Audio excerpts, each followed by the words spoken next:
സാമ്പത്തിക പ്രതിസന്ധിയിൽ ഡൽഹിയിൽ ഇടതുപക്ഷം നടത്തുന്ന സമരത്തിൽ പ്രതിപക്ഷം പങ്കെടുക്കില്ലെന്ന് സൂചന. സമരത്തിൽ പങ്കെടുക്കണമെന്ന മുഖ്യമന്ത്രി പിണറായി വിജയന്റെ ആവശ്യം UDF തള്ളുമെന്നാണ് റിപ്പോർട്ട്.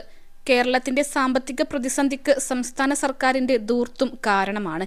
ഇങ്ങനെ ധൂർത്തു നടത്തുന്നവർക്ക് കേന്ദ്ര സർക്കാരിനെതിരെ സമരം ചെയ്യാൻ ധാർമ്മികതയില്ലെന്നാണ് UDF നേതാക്കൾക്കിടയിലെ പ്രാഥമിക വിലയിരുത്തൽ. ഈ സാഹചര്യത്തിൽ ഡൽഹി സമരത്തിൽ UDF പങ്കെടുക്കില്ല. സർക്കാരുമായി യോജിച്ച് കേന്ദ്രത്തിനെതിരെ സമരം ചെയ്യേണ്ട സാഹചര്യം നിലവിലില്ലെന്നും വിശദീകരിക്കും. കോൺഗ്രസും മുസ്ലിം ലീഗും ഈ നിലപാടിൽ എത്തിക്കഴിഞ്ഞതായാണ് സൂചന. സംസ്ഥാനത്തോട് കേന്ദ്രം കാട്ടുന്ന അവഗണനയ്ക്കെതിരെ ഡൽഹിയിൽ സംയുക്ത സമരം നടത്താനുള്ള മുഖ്യമന്ത്രി പിണറായി വിജയന്റെ ക്ഷണത്തിന് UDF നേതാക്കളുമായി ചർച്ച നടത്തിയ ശേഷം നിലപാട് അറിയിക്കാമെന്ന് പ്രതിപക്ഷ നേതാക്കൾ പറഞ്ഞിരുന്നു. പ്രതിപക്ഷ നേതാവ് VD സതീശൻ, പ്രതിപക്ഷ ഉപനേതാവ് PK കുഞ്ഞാലിക്കുട്ടി എന്നിവരുമായി ഓൺലൈനായാണ് മുഖ്യമന്ത്രി ചർച്ച നടത്തിയത്. സംസ്ഥാനം നേരിടുന്ന അതിരൂക്ഷമായ സാമ്പത്തിക പ്രതിസന്ധി മുഖ്യമന്ത്രി ചർച്ചയിൽ വിശദമാക്കിയിരുന്നു. ഇതെല്ലാം പരിഗണിച്ച് സമരത്തിന് വരണമെന്നായിരുന്നു മുഖ്യമന്ത്രിയുടെ ആവശ്യം. എന്നാൽ കേരളത്തിലെ പ്രതിസന്ധിക്ക് കാരണം സംസ്ഥാന സർക്കാരും കൂടിയാണെന്ന് പ്രതിപക്ഷം വിശദീകരിക്കുന്നു. +2 ഡിഗ്രി കഴിഞ്ഞവർക്ക് വേൾഡ്സ് ഫസ്റ്റ് AR/VR ക്ലാസ് റൂമിലൂടെ സ്മാർട്ട് ഫോൺ എഞ്ചിനീയർ ആവാം. കൂടുതൽ അറിയാൻ വിളിക്കൂ ബ്രിഡ്കോ ആൻഡ് ബ്രിഡ്കോ. കേരളത്തോടുള്ള കേന്ദ്രത്തിന്റെ അവഗണനയിൽ പ്രതിഷേധിച്ച് ഡൽഹിയിൽ ഫെബ്രുവരി 8-ന് സമരത്തിനിറങ്ങാൻ മുഖ്യമന്ത്രിയും മന്ത്രിമാരും ഉണ്ടാകുമെന്ന് ഇടതുമുന്നണി പറയുന്നു. ജനപ്രതിനിധികളെയടക്കം പങ്കെടുപ്പിച്ച് ജന്തർ മന്ദറിൽ സമരം നടത്തും. കേരള ഹൌസിൽ നിന്ന് രാവിലെ 11:30-ന് ജാഥ ജന്തർ മന്ദറിലേക്ക് നീങ്ങും. ഇന്ത്യ മുന്നണിയിലെ കക്ഷി നേതാക്കളെയും എല്ലാ മുഖ്യമന്ത്രിമാരെയും സമരത്തിന് ക്ഷണിച്ചു. കോൺഗ്രസ് മുഖ്യമന്ത്രിമാരെയും ക്ഷണിക്കുന്നുണ്ട്. BJP മുഖ്യമന്ത്രിമാർക്കും സമരത്തിന് ക്ഷണിച്ച് കത്ത് നൽകും.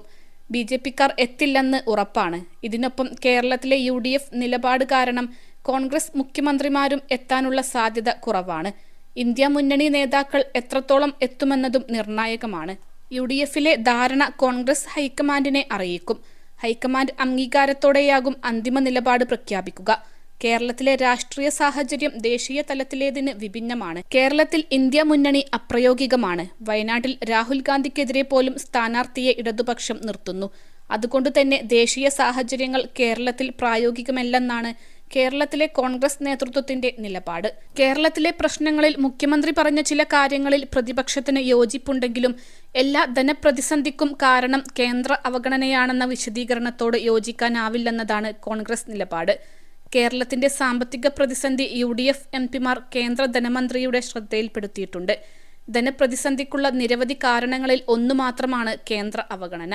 നികുതി പിരിവിലെ കെടുകാര്യസ്ഥത ഉൾപ്പെടെയുള്ള പ്രശ്നങ്ങൾ സംസ്ഥാന സർക്കാരിന്റെ ഭാഗത്തുണ്ട്.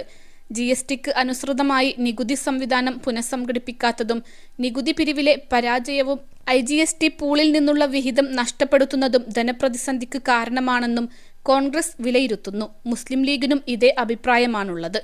കേന്ദ്ര സർക്കാരിനെതിരെ അതിശക്തമായ പ്രക്ഷോഭമാണ് ഇടതുപക്ഷം പദ്ധതിയിടുന്നത്. ഇതിലേക്ക് UDFനെ കൂടി കൊണ്ടുവന്ന് എല്ലാ പ്രശ്നങ്ങൾക്കും കാരണം കേന്ദ്രമാണെന്ന് വരുത്താനാണ് CPM ശ്രമം. ഇതുകൂടി മനസ്സിലാക്കിയാണ് കോൺഗ്രസ് സമരത്തിനില്ലെന്ന നിലപാട് എടുക്കുന്നത്. കേന്ദ്ര സംസ്ഥാന സർക്കാരിന്റെ വീഴ്ചകൾ KPCCയുടെ റാലിയിലും ചർച്ചയാകും. മുഖ്യമന്ത്രി പിണറായി വിജയൻ ഡൽഹിയിൽ എത്തിയാൽ കരിങ്കൊടി കാട്ടുമെന്ന് യൂത്ത് കോൺഗ്രസ് ദേശീയ നേതൃത്വം പ്രഖ്യാപിച്ചിട്ടുണ്ട്. ഈ തലവേദന ഒഴിവാക്കാൻ കൂടി വേണ്ടിയാണ് പ്രതിപക്ഷത്തെയും സമരത്തിൽ ചേർത്തു നിർത്താൻ മുഖ്യമന്ത്രി പദ്ധതിയിട്ടതെന്നും കോൺഗ്രസ് തിരിച്ചറിയുന്നു. ഈ സാഹചര്യത്തിലാണ് മുഖ്യമന്ത്രിക്കൊപ്പം ഇരുന്നുള്ള ഡൽഹി പ്രതിഷേധം വേണ്ടെന്ന് കോൺഗ്രസ് തീരുമാനിക്കുന്നത്. സംസ്ഥാന സർക്കാർ നേരിടുന്ന സാമ്പത്തിക പ്രശ്നത്തിൽ സംസ്ഥാന സർക്കാരിനൊപ്പം നിൽക്കുമെന്ന മുസ്ലിം ലീഗ് നേതാവ് PK കുഞ്ഞാലിക്കുട്ടിയുടെ നിലപാട് സ്വാഗതം ചെയ്ത് മുഖ്യമന്ത്രി പിണറായി വിജയൻ രംഗത്ത് വന്നത് ലീഗ് മനസ്സിനെ സ്വാധീനിക്കാനാണ്. ലീഗിന്റേത് സ്വാഗതാർഹമായ നിലപാടാണെന്ന് മുഖ്യമന്ത്രി ആലപ്പുഴയിൽ പറഞ്ഞു. എന്നാൽ ഇതൊന്നും ലീഗ് തീരുമാനത്തെയും സ്വാധീനിക്കില്ല. സാമ്പത്തിക സ്ഥിതി വഷളാക്കിയത് സർക്കാരിന്റെ ധൂർത്തും കെടുകാര്യസ്ഥതയുമാണെന്ന ചർച്ച ലീഗും ഉയർത്തും. സംസ്ഥാനം പിരിച്ചെടുക്കാനുള്ള നികുതി പോലും പിരിക്കുന്നില്ല. സാധാരണക്കാരന്റെ മേൽ അധിക ഭാരം അടിച്ചേൽപ്പിക്കുന്നു എന്നല്ലാതെ ഒരു കാര്യവും ഇല്ലെന്നു തന്നെയാണ് ലീഗ് നിലപാടും. GST നടപ്പാക്കിയപ്പോൾ ഉപഭോക്തൃ സംസ്ഥാനത്തിന് വൻ നേട്ടമുണ്ടാകുമെന്ന് വിലയിരുത്തി സാമ്പത്തിക പരിഷ്കരണങ്ങൾ വരുത്തിയത് വൻ വീഴ്ചയാണെന്നാണ് പ്രതിപക്ഷം പറയുന്നത്. GST വെട്ടിപ്പ് തടയാൻ പോലും സംവിധാനം ഉണ്ടാക്കിയിട്ടില്ല. നഷ്ടപരിഹാരം നിർത്തുന്നു എന്ന് ബോധ്യപ്പെട്ടപ്പോൾ മാത്രമാണ് GST വകുപ്പ് പുനഃസംഘടിപ്പിച്ചത്. 5000 കോടിയുടെ നഷ്ടം IGST ഇനത്തിൽ ഉണ്ടാകുമെന്നാണ് കണ്ടെത്തൽ. ധനകാര്യ കമ്മീഷൻ അനുവദിച്ച ഗ്രാന്റ് കിട്ടിയിട്ടുണ്ട്. 14-ാം ധനകാര്യ കമ്മീഷൻ അനുവദിച്ചതിനേക്കാൾ 15-ാം ധനകാര്യ കമ്മീഷൻ ഗ്രാന്റ് കൂടുതൽ നൽകി. 7 വർഷത്തിനിടെ 25,000 കോടി നഷ്ടമാണ് ഉണ്ടായതെന്നും പ്രതിപക്ഷം വിലയിരുത്തുന്നു. കിഫ്ബി കടമെടുപ്പ് പരിധിയിൽ വരുമെന്ന് പ്രതിപക്ഷം ആവർത്തിച്ച് ഓർമ്മിപ്പിച്ചിരുന്നു. കടമെടുക്കാൻ മാത്രമുള്ള സർക്കാരായി LDF സർക്കാർ മാറിയെന്നും പദ്ധതികളെല്ലാം താളം തെറ്റിയെന്നും ഈ സാഹചര്യത്തിലും വിലയിരുത്തുകയാണ്. 21 ലക്ഷത്തോളം സന്തുഷ്ടരായ ഉപഭോക്താക്കളും 2 ലക്ഷത്തോളം തിമിര ശസ്ത്രക്രിയകളും പൂർത്തിയാക്കിയ മലബാറിലെ ഏക കണ്ണാശുപത്രി Al Salama eye hospital, hospital road, Perinthalmanna.